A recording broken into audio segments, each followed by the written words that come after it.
Hello, I'm Michael Pierce, and this is The Human Condition. Our topic today is a particular question from the audience that I want to unpack. This was a really well done one, and it was a question where someone was on our comment section and they commented on one of the videos, and they said that they want to see more topics on vitamin C, selenium, magnesium, zinc, and other vitamins and minerals. Talk more, please, this person says, on why women's hair dry and brittle with breakage and severely thin as we age. Is it all about mineral deficiencies? It can't be all hormones, surely not. Do we need to do a liver flush and how before the digestion can be fixed? Do we need to do a parasitic cleanse and how and why and what with what before and after liver cleanse? Is ascorbic acid vitamin C, or do you need all the cofactors, and what are they? Do you get all the vitamin C the body requires in food or synthetic vitamin C? Let's say someone has severe spider veins in the lower legs. Does that person need a lot more vitamin C, or would that be a vitamin K deficiency? What causes one to bruise easily, bruising like blood pooling under the skin with just a slight knock up against something? So this is a really great, well-asked question, and I'd like to unpack it for you here in this video because it really revolves around vitamin C and skin and protein. And what is it that makes intact skin, and why do we bleed sometimes, and what's going on? Why do we bruise sometimes? Because bruising is different than bleeding to some degree. And I want to unpack this because my students addressed this when I was a professor, when my interns that were chiropractic interns at the university were training. They had lots of questions about clinical care when you're treating a patient. And so let me start over with this. It says, I want more on vitamin C and minerals, and talk more on the dry hair, brittle with breakage and severely thinning as we age. Is that a mineral deficiency? Well, certainly there's minerals involved. She says it can't be all hormones, surely not. Right, it's not all hormones. Do we need to do a liver flush, and how before the digestion can be fixed? Well, maybe. At that point, we know that we've got tissue that's made from protein. Dry hair, brittle nails, thinning hair, problems with, as she talks about later, bruising. Why do we bruise or pool blood? Spider veins in lower legs. All these things have to do with both the liver's back pressure of blood and the formation of strong collagen, because all those tissues are made of collagen.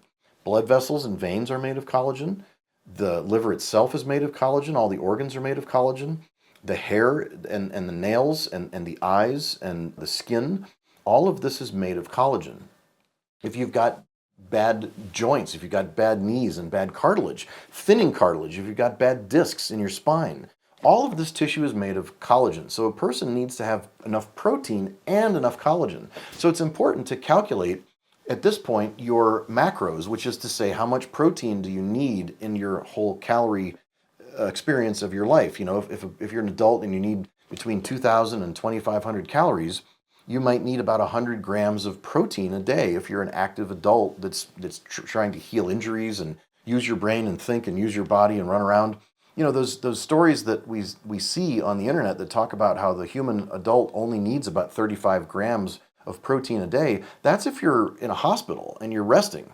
And even that, I would argue that if you're healing from any injury or surgery, you probably need more protein. So an adult is going to need somewhere around 1-ish gram per kilogram of protein of lean body weight. So that means you kind of subtract your fat off your body weight if you weigh so many pounds, and then what's left is lean body weight, and you need about 1 gram per kilogram of those. And so that calculation can be done, and you can do it with kilograms and you can do it with pounds. Both ways, you can find those calculations online fairly easy. But in general, it comes out to be that most adults, male and female, if they're busy, need between 75 and 100 grams of protein, and some need more a day. That's more than just one little palm-sized serving of meat. It might be a bit more. So that's the standard idea. Now let's talk about the difference between protein and vitamin C. These tissues are made of protein. So if you want strong vessels that aren't going to turn into spider veins, and you want strong hair, and you want strong nails, and you want good skin that isn't going to burst and break when you bump it, that isn't a clotting problem generally. Now, you could have a clotting problem that would be caused by clotting factors with, calcium and vitamin K and all kinds of clotting factors, and you can do a clotting panel to find out if you've got a clotting problem. But generally, it's not that a person doesn't clot well when they get a nosebleed or when they cut themselves. but yet they smash into something and they get a bruise very easily on their leg or their arm or wherever it is that they bump into. And they get frustrated because they don't understand that that's weak collagen. That's weak collagen, that's weak tissue that's rupturing under the skin, and then the bleeding is occurring, and then there's plenty of clotting occurring and healing to take place over the next few days and weeks. So that person may need vitamin C as well as collagen to heal, because vitamin C is the major vitamin that helps weave collagen together from procollagen fibers into a full collagen cable, because collagen under the microscope looks like a cable. It looks like a coaxial cable that's been woven all together, somewhat like ropes on a pirate ship. If you've ever seen ropes on an old-fashioned ship, they're big, thick ropes that have been woven together of smaller ropes. And those smaller ropes are procollagen that are woven into a larger collagen by enzymes that are dependent on vitamin C. And of course, minerals, because all of the vitamins require, and all the enzymes require a bunch of minerals, trace minerals. You don't have to know which one specifically, but certainly they mention selenium and magnesium and zinc. But there's a bunch of them that need to be in the body, over 70 of them. So you need a good trace mineral, you need a good vitamin C supplement, and you need some good collagen supplement, some kind of collagen powder or collagen pill, or even eat collagen soup if you're into that. Many people do that, and I do. When I travel abroad, I eat all kinds of different foods from other places. I don't necessarily love it in the United States, but I really do love those organ meats and collagen soups abroad. The problem about vitamin C is an important one that was brought up by this person, which is that vitamin C pills are just ascorbic acid, and they're often manufactured from GMO corn or other types of products that are not super healthy. So, if a person's really sick and has a problem with their blood vessels and they're bursting veins all over the place and they want to take a vitamin C supplement, it's a matter of levels. Where are you in your life? And I believe in helping people at wherever they stand today. And that means moving up, moving up, moving up. So today you might take a vitamin C ascorbic acid pill that's not so great, because it's a heck of a lot better than just taking, some drug that isn't going to fix the root cause. Now, ideally, I would want the person to eat citrus fruits and onions, red onions, which contain vitamin C and ascorbic acid and contain bioflavonoids like quercetin. You asked what are some of the other factors. Well, there's 10,000 cofactors called bioflavonoids that are chemical cousins of vitamin C. They're isoflavonoids and bioflavonoids, and they're anti-cancer. They're amazing, and there's tremendous research on them. But there's over 10,000 of them. They have names like rutin and hesperidin and quercetin. Some of them are mild blood thinners like quercetin, so you have to be careful, because if you take the powdered form or the pill form, you might notice that you get a nosebleed or something, because sometimes they're mild blood thinners when they're taken alone. In nature, they don't do that at all. So realize, too, that the spider vein question is another problem, because it's not just weak collagen and just weak lack of vitamin C and lack of collagen in the diet to form healthy veins. It's also back pressure in the liver. So if a person has back pressure in the liver and the guts, that may mean that they've got a lot of stagnation of blood and retention of blood in their small intestine and their liver and their pancreas because of dietary choices and because of water imbalances and deficiencies of protein and minerals and inflammatory products that come from processed food and come from lectins and anti-nutrients in food, come from undigested protein, not necessarily undigested protein from meat, which is what a lot of people have believed, but undigested protein from lectins. Lectins are a mixture of proteins and carbohydrates in vegetable products and dairy as well. And there are some lectins in foods like chicken, but not tremendously much in animal meats.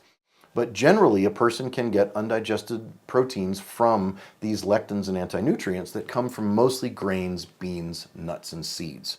So if somebody has a problem of back pressure in their liver that leads to spider veins in their lower legs, I'm not only going to want to feed them protein and collagen and vitamin C with the mixed bioflavonoids that come from nature and not just a pill, but I'm going to want to try to find out why their liver is congested. Why is their small intestine and liver full of excess blood? Why are they not circulating that blood? Why is there water retention and fluid retention that may not be blood, but may just be fluid and plasma because of imbalances in their chemistry? So they may have to look at their kidney function. They may need a lab test of their urine or their blood to see their kidney function. They may be having kidney stress from high carbohydrates in their diet. They may be having problems with insulin resistance from omega-6 fats that are rancid from processed seed oils. They may have mineral deficiencies. They may have protein deficiencies. You may have heard of kwashiorkor, the disease that we see often in Africa and other places where there is a protein calorie malnutrition, where you see children running around that have enough calories but not enough protein. And when you don't have enough protein, you have problems with water balance in your body, and you get a water belly. And so the children run around not with the appropriate belly of the infant, but a later child that's older that runs around and retains that belly. And that belly is a swollen liver and swollen viscera and swollen abdomen, which is called ascites. And that comes about from retention of water because of a lack of protein. So some people have a lack of raw protein. Others will have an excess of undigested protein clogging up their intestine and attracting water. So there's lots of problems that can be ameliorated by this.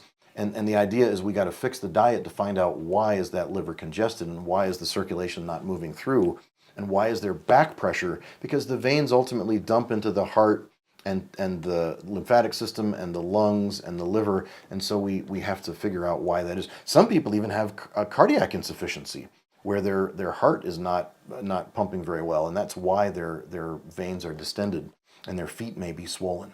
But most of the time in patients that we see in the typical chiropractic practice, there isn't heart failure, there isn't congestive heart failure.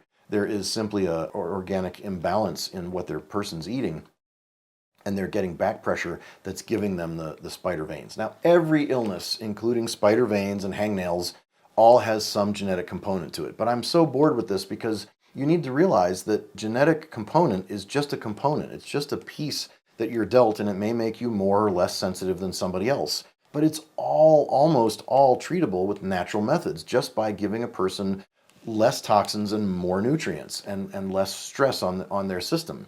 So if a person has a genetic tendency toward whatever chronic illness they've got, it just means that they might need to be more careful. So they could pursue genetic testing. They could pursue SNP testing, which is testing for mutations or single nucleotide polymorphisms, and that's perfectly fine. But that's the general answer to that, the specific answer to that really monster question, and it was a great one. So there's a lot of things you can do and a lot of things that can be done. I don't object to a parasite cleanse, which is the last thing I didn't address.